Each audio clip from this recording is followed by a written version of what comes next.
წმიდა დიდმოწამე ევსტათის ნათლის ღებამდე პლაკიდა ერქვა. ის მხედართმთავრად მსახურობდა რომაელთა ლაშქარში. პლაკიდა ისეთი ახოვანი მეომარი იყო, რომ მტრებს მისი სახელის გაგონებაც კი შიშის ზარს სცემდა. ხალხში კი კეთილი გულით გამოირჩეოდა, მშივრებს აჭმევდა, ასმევდა და გაჭირვებულებს ეხმარებოდა. მოცალეობის ჟამს პლაკიდას ნადირობა უყვარდა.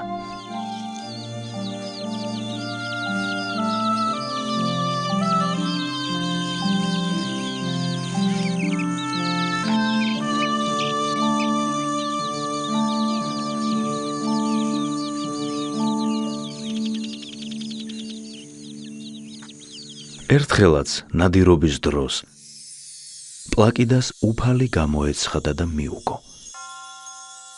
პლაკიდა, რა ისამდევნი მე?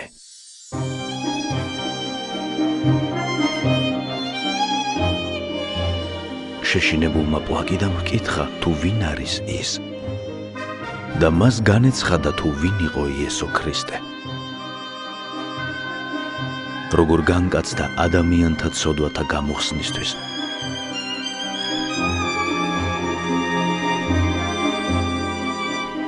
როგორ მოაკვდინეს და როგორ აღსდგა მესამე დღეს და დათრგუნა სიკვდილი.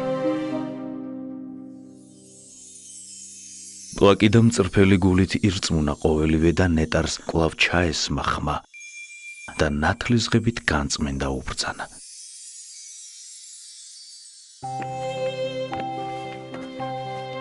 გახარებული პლაკიდა შინ დაბრუნდა და ყოველივე მოუთხრო მეუღლეს, რომელმაც თავისი მხრივ აუწყა, თუ წინა ღამეს როგორ მოუწოდა ღმერთმა მასაც ცილში.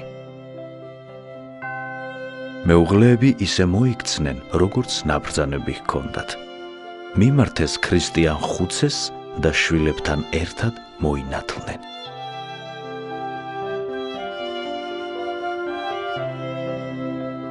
მომდევნო დღეს ევსტათიმ მხურვალე ლოცვით მადლობა შესწირა უფალს. ნეტარი ზეციურმა მეუფემ გააფრთხილა მოსალოდნელი განსაცდელების შესახებ და ევსტათი დაბლად მიენდო ღმერთს. მალე ნეტარს უბედურებათა წყება დაატყდა თავს. მონამ ხევლები დაავადდნენ, საქონელი გაუწყდა.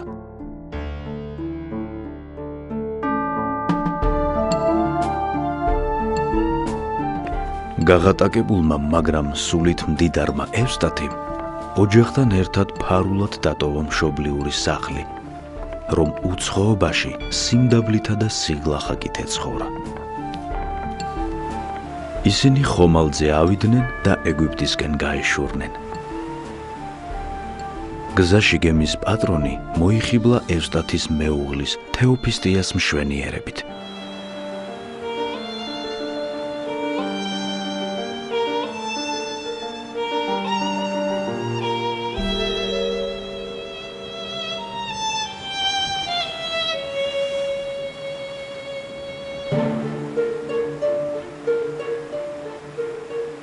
ნება აშლილმა ძალით გადაწყვიტა თეოფისტიას გემზე დატოვება. ევსტათი არ მოელოდა ასეთ უეცარ გადაწყვეტილებას და ვერაფერი მოიმოქმედა მეუღლის გადასარჩენად.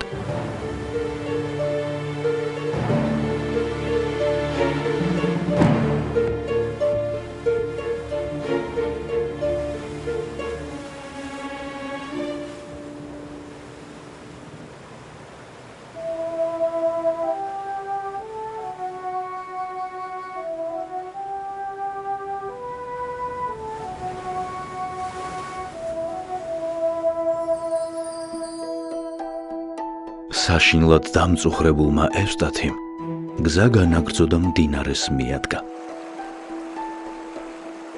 რომლის გადალახვაც ორივე ყმით შეუძლებელი იყო.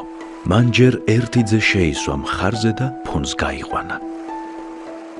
შემდეგ მეორესთან გამობრუნდა, მაგრამ იხილა, რომ ყმა ლომს მოეტაცებინა და უდაბნოსკენ მიარბენინებდა. ვერც მეორე ნაპირზე დატოვებული შვილი შეინარჩუნა წმიდანმა, რადგან ის გელმა ტყეში გაიტაცა.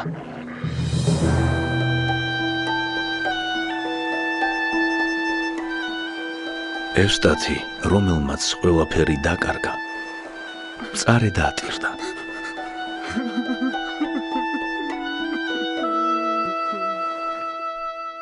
მაგრამ მტკიცედ სწამდა, რომ ეს ყველაფერი ღვთის განგებულებით ხდებოდა. სოფელ ვლადისოსში ღვთის რჩეული მუშად დადგა და 15 წელი გაატარა დაუცხრომელ ღვაწლში. მან არ უწყოდა, რომ ღვთის გამოუთქმელი მოწყალებით მისი ერთი ძე მწყემსებმა, მეორე კი მიწის მუშაკებმა გადაარჩინეს. არ იცოდა ისიც, რომ უსჯულო მენავე მალე დასაჯა ღმერთმა. მძიმე სნეულებით ამოხდა სული. მისი მეუღლე კი შეურცხვენელი, პატიოსანი შრომით ირჩენდა თავს.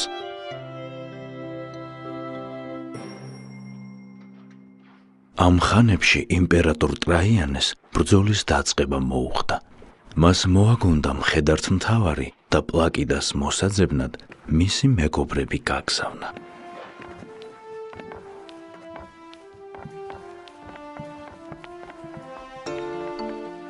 დიდი ხნის შემდეგ მხედრები იმ სოფელშიც ჩავიდნენ, სადაც წმიდა ევსტათი ცხოვრობდა. მას მინდორში შეხვდნენ და ვერ იცნეს. უთხრეს, ვისაც ეძებდნენ და დახმარებას თხოვეს.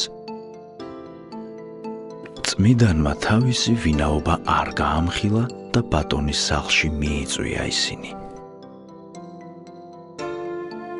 მგზავრებმა ყელზე მისი განსაკუთრებული ნიშანი, საბრძოლო ჭრილობა შენიშნეს და მიხვდნენ, რომ წინ თავიანთი მეგობარი ედგათ.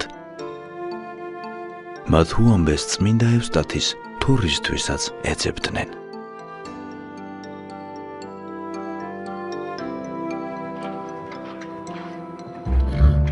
ღვთის განგებულებით ევსტათი რომში დაბრუნდა და კვლავ იმპერატორის მხედართმთავარი გახდა.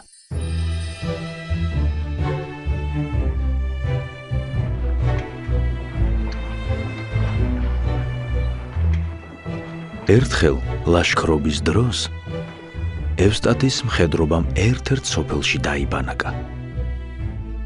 ორი ჭაბუკი მეომარი ისხდნენ და საუბრობდნენ. უფროსი თავის ხვედრზე ყვებოდა, როგორ დაკარგა დედმამა და საბრალო ძმა. გახარებული ნაბოლარა მიხვდა, რომ მის წინაშე მისი ძმა იყო და მას თავისი ცხოვრებაც მოუთხრა. მხედრების საუბარი ესმოდა ქალს, მათ დედას, რომლის სახლის მახლობლადაც იყო კარავი გაშლილი. იგი მიხვდა, რომ უფალმა შვილები მოუყვანა კარს. ნეტარს მათთვის არაფერი გაუმხელია, მაგრამ ძლიერ სურდა ძეებს არ გაყროდა. ამიტომ მხედართმთავართან მისვლა გადაწყვიტა, რათა თან გაჰყოლოდა ლაშქარს.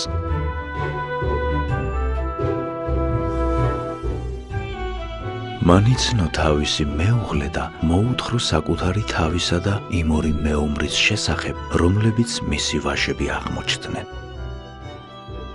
ღვთის მოწყალებით ასე შეიყარა მთელი ოჯახი. ევსტათი პატივითა და დიდებით დაბრუნდა რომში. გარდაცვლილი იმპერატორის ტრაიანეს ნაცვლად ტახტზე ასულმა ადრიანემ გადაწყვიტა მომხდარი ღირსშესანიშნავი მოვლენა საზეიმო მსხვერპლშეწირვით აღენიშნა. ყველას გასაოცრად ევსტათი საკერბოში არ აღმოჩნდა. იმპერატორის ბრძანებით იგი სასწრაფოდ მონახეს.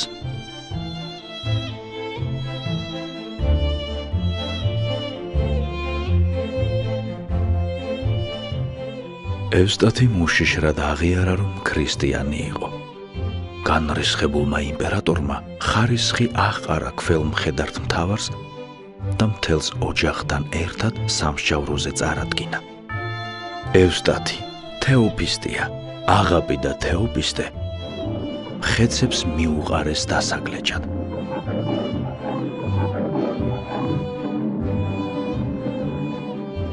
მაგრამ პირუტყვებმა წმიდანებს პირი არ დააკარეს. მაშინ გამხეცებულმა იმპერატორმა განკარგულება გასცა. მთელი ოჯახი გახურებულ სპილენძის ხარში შეესხათ.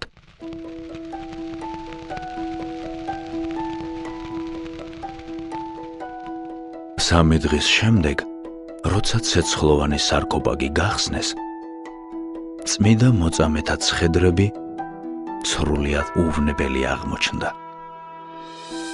სახეები კი არამიწიერი მშვენიერებით უბწყინავდათ.